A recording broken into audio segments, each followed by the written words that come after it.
Hello, my name's Carol Westlake, and I'm here today interviewing Kasondra Farmer for the ADA in Tennessee Oral History Project. The date is April 11th, 2025, and we're in Nashville, Tennessee. Cassandra, we are delighted you were here. Thank you so much for joining us today. Um, Let me just start by asking you to tell me a little bit about yourself. Gosh, so that's always such an interesting question to answer, right? So I guess I'll start by telling you that I have been an advocate in Tennessee since I was 3 years old. I got diagnosed with cerebral palsy at 2. And I was born 5 months early. I weighed 2 pounds, 2.5 ounces, dropped down to 1 pound and 1 ounce. I had open heart surgery at 2 days old and was Angel of Mercied from Baptist, which is now St. Thomas Midtown. For those people who are not quite as old as me, don't remember when it was Baptist, to Vanderbilt because there was no life flight then. 1982 is a long time ago when you're talking medical advances. So I got involved in advocacy really early. I was a super precocious kid. And we met Carol Moore Slater from Vanderbilt when I was very, very young. And she helped teach my mom to advocate for this very little child that nobody could really give her good diagnostics for, right? They just kept saying, we'll know more when she's older. We'll know more when she's older. And in the process of her teaching my mother to advocate, Carol taught me to advocate. And so I became a spokesperson for United Cerebral Palsy at 3, back when we still did telethons and having super cute, precocious kids was a good thing, right?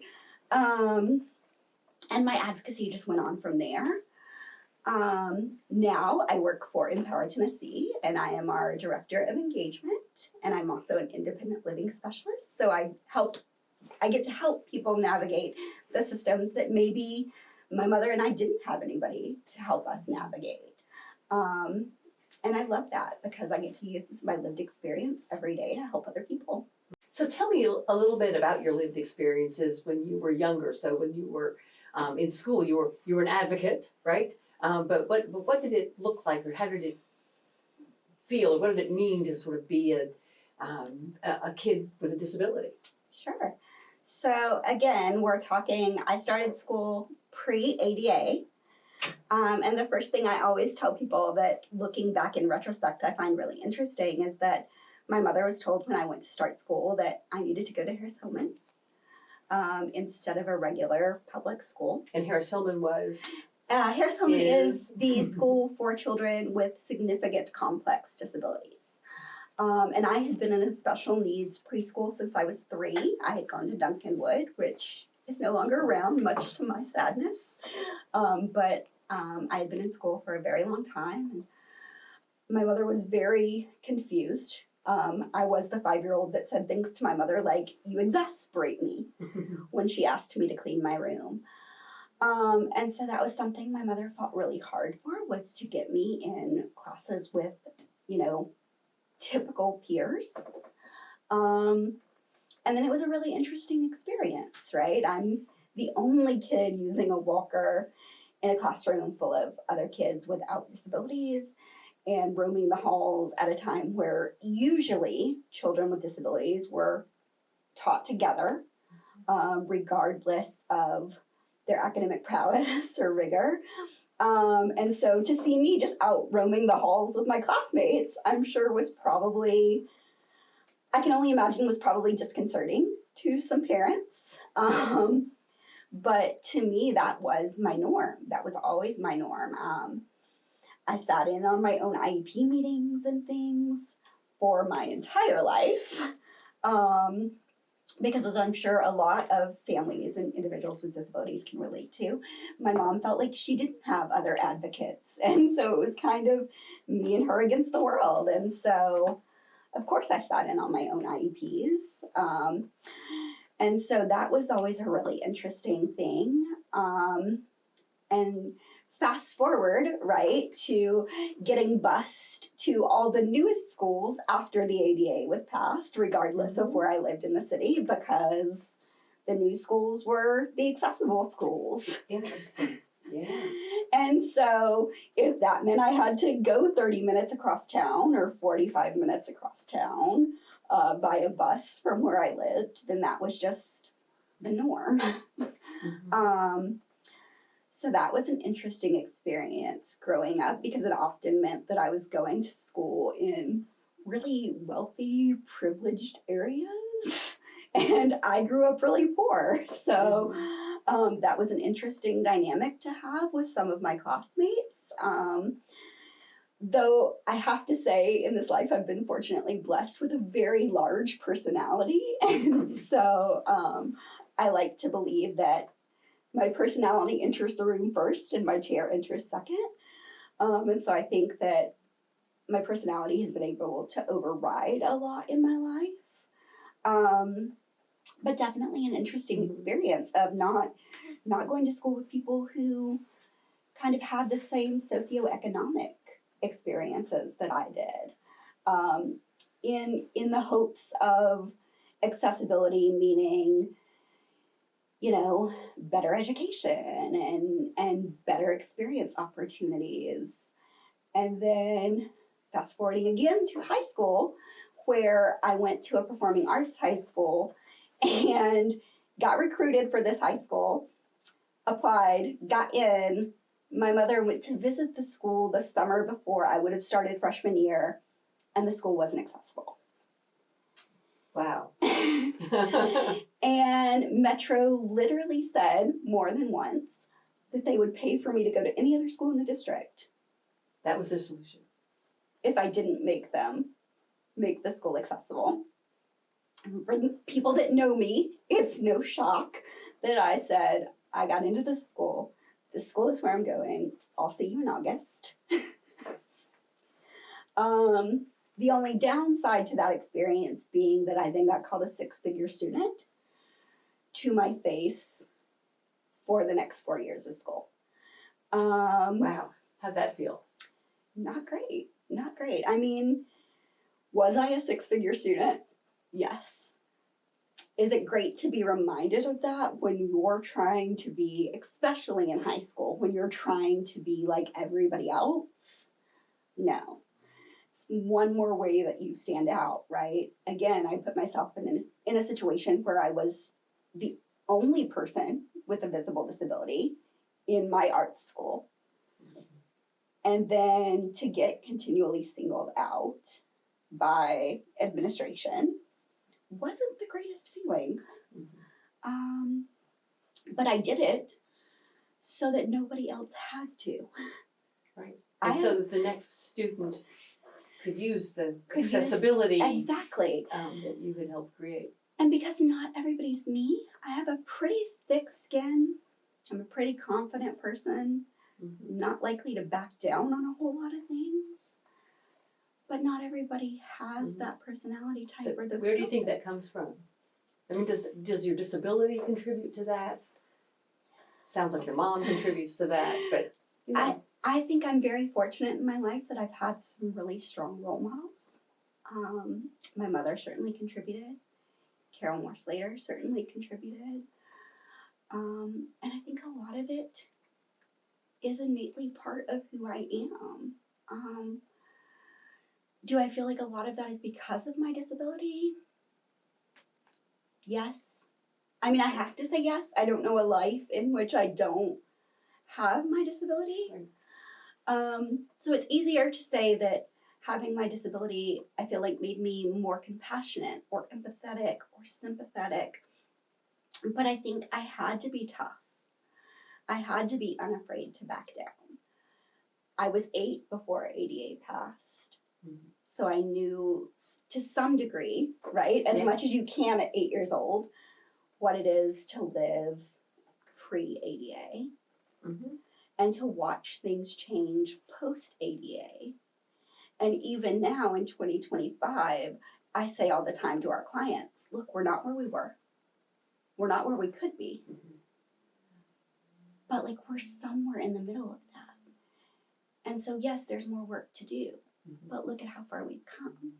And I think that you've really seen, I mean, so you have grown up with the ADA, right? I mean, so Yes. you're aware of it, and you described that experience of getting into the high school and the ADA having that impact on your life because you could work to make sure that Yeah. you had the access you needed to go to the high school that you were chosen for and that you chose. Are there other examples of how the ADA may have made a difference in your life, sort of over time, as it grew and you did? I think there's tons of examples of the impact of the ADA on my life. I think the fact that I work a full-time job with a really good salary is an example of the ADA at work. I think the fact that at 20 years old, I got out of school and found a job really quickly is a great example of that. I think the fact that I was able to spend much of my teenage years in downtown Nashville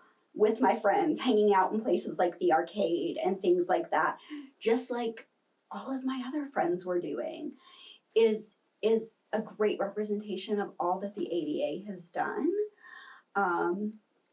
I've used paratransit in this city since I was 14. I went to a performing arts high school, so it was a charter school, and there was no transportation. You either took the metro buses or you took, in my case, paratransit. And so I've watched paratransit kind of grow and flux over the years, and that definitely came along as a part of the ADA. And I love to watch the people who have grown up not knowing anything else and how confident they are in their rights. I think that that's something that the rest of us kind of maybe took a little slower to get to. But I love to watch the new generation coming up, and even people in my generation who are really able to say, no, look, this is my right, and like, let's talk about this. Let's talk about why access matters, why equal transportation matters, why equal housing matters, why equitable employment matters, and be so strong in their convictions of it. Looking back to when I was growing up, and nobody could tell my mother the outcomes. Mm-hmm. Nobody could tell her what life was going to look like for me. And I think about how terrified she must have been as an 18-year-old kid to not know what life was going to look like for her child. And I'm so grateful that even though it may have taken us a while to get to the ADA, right? Like, we all wish it could have been signed sooner. Yeah. I'm so grateful that it exists and that it does offer us the protections that we have. And also equally mindful that if we don't continue to fight for those things, nothing changes, nothing improves. Right. So you had to fight to get the accessibility for the high school, for example. And then, earlier you talked to me a little bit about your first job, which you were able to get right out of college, which it might not have always been true for folks with disabilities, right? In previous generations, but it wasn't perfect, was it? It wasn't perfect. So I worked for the state straight out of college, and without naming the state agency or anything like that, I asked for accommodations.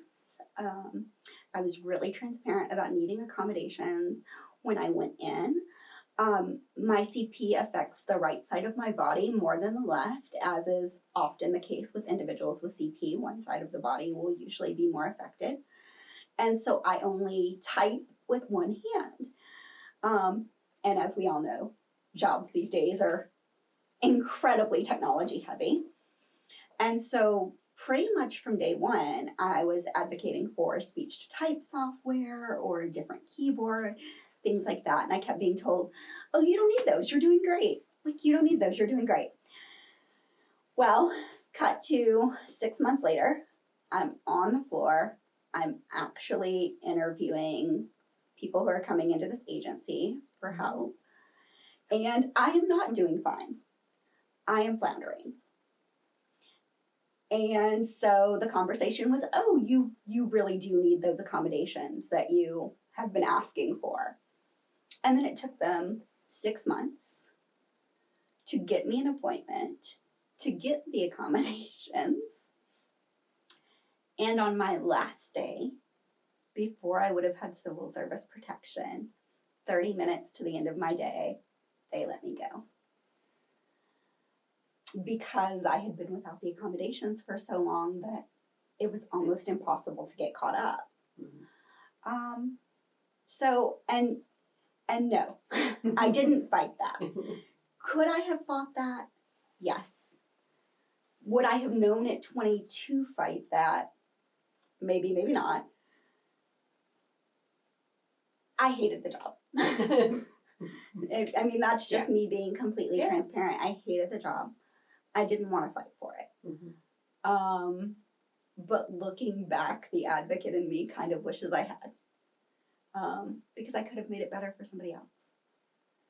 And I think that's kind of been a large theme of my life is how do I use these experiences that I've had that are maybe not the greatest experiences, right? Mhm. They're uncomfortable being called a six-figure student.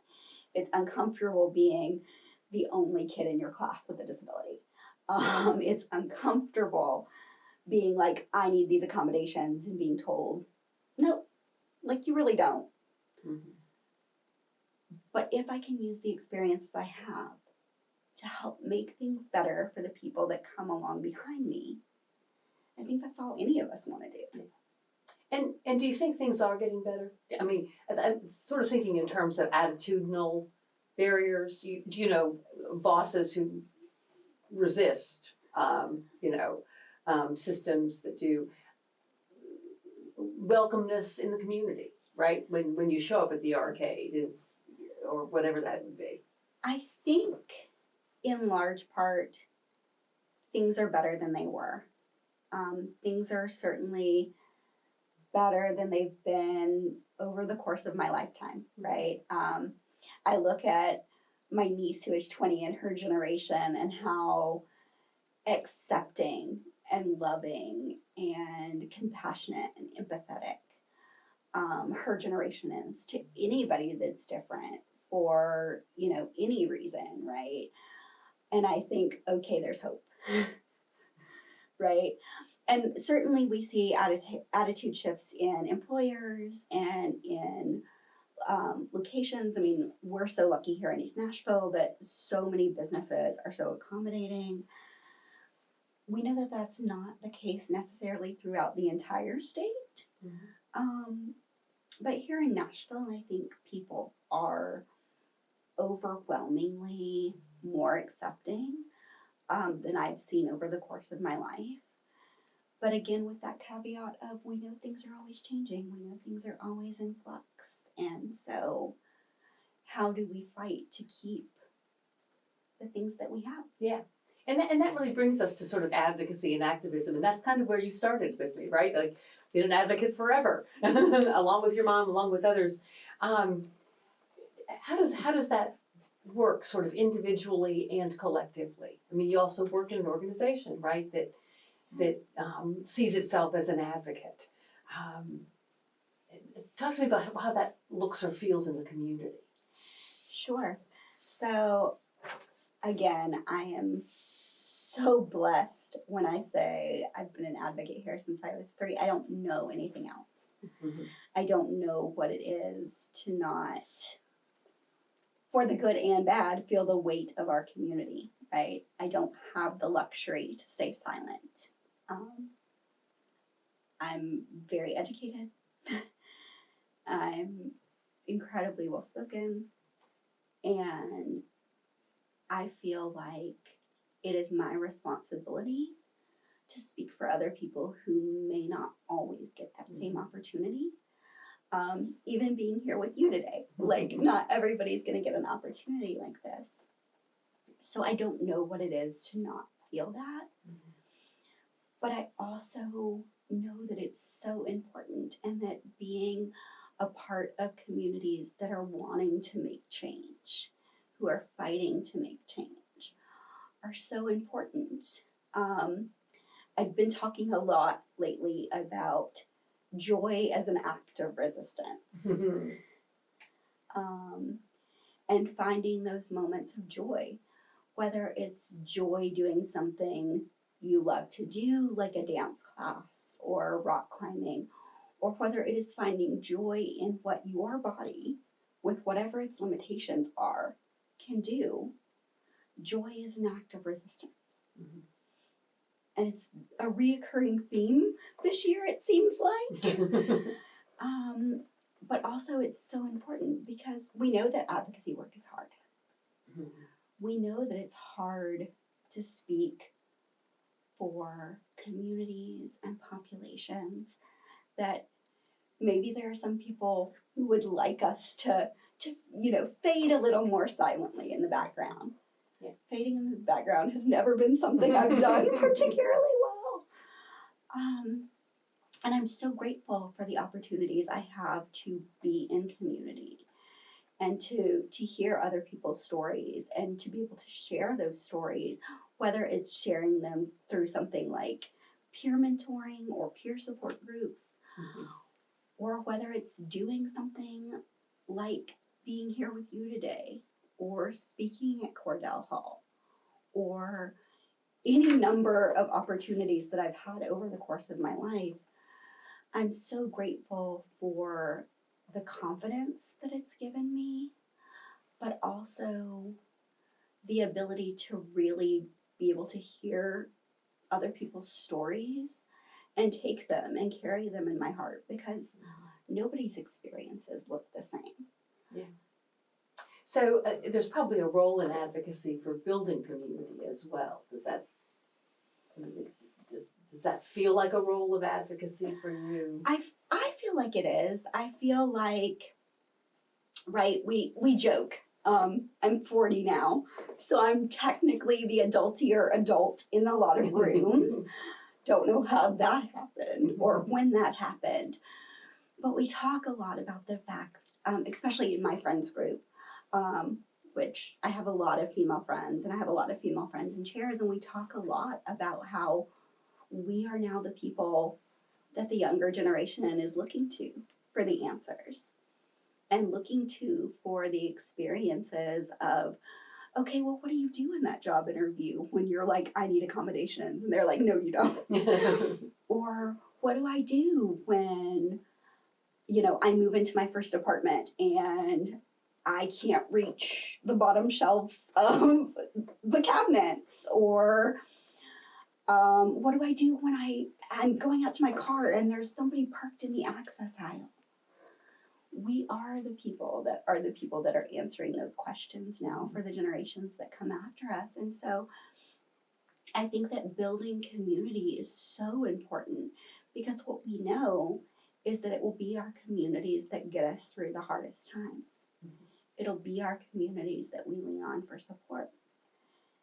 And unfortunately, the thing that we know as human beings is that there will always be hard times. We can only hope that there will always be opportunities to find the light and to find the joy. But community is so vitally important, not just in advocacy, though certainly in that, but it's so important to find your people, the people that understand your experiences kind of innately without you having to explain everything, right? Mhm. Why is it so frustrating when I go out of the grocery store and there's somebody parked in the access aisle? It's nice to have people that you don't always have to explain those things to. Yeah.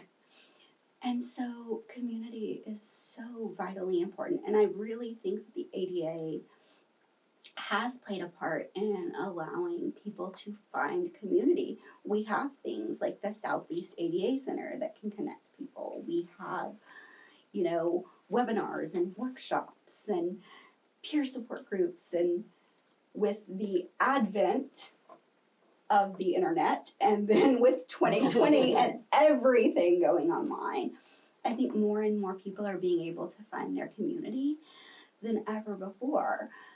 And it's possible that we wouldn't have that without also having had the ADA. Mm-hmm. Yeah, that's great. Thank you. That's really. I think that is important. So, do the younger people that you maybe encounter or have opportunities to work with or have opportunities to share with, do they feel a real risk to asserting their rights under the ADA? Are they really aware of those rights, do you think?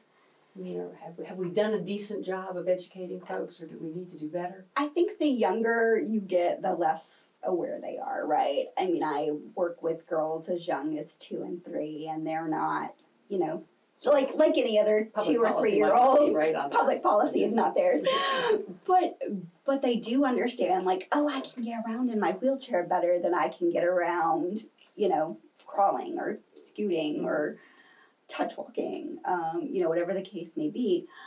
I think as I've watched individuals get older, that I've known from the time they were very young, I watch them really hold a stake in the rights that they're granted under the ADA. I watch them do things that I potentially would have never thought to pursue, right? I didn't learn to drive at 16 because A, my school didn't have driver's ed because it was a charter school, but also I wouldn't have known that if they offered driver's ed to the other students, they also had to offer it to me. Kids nowadays are aware of those things. They're able to fight for those things.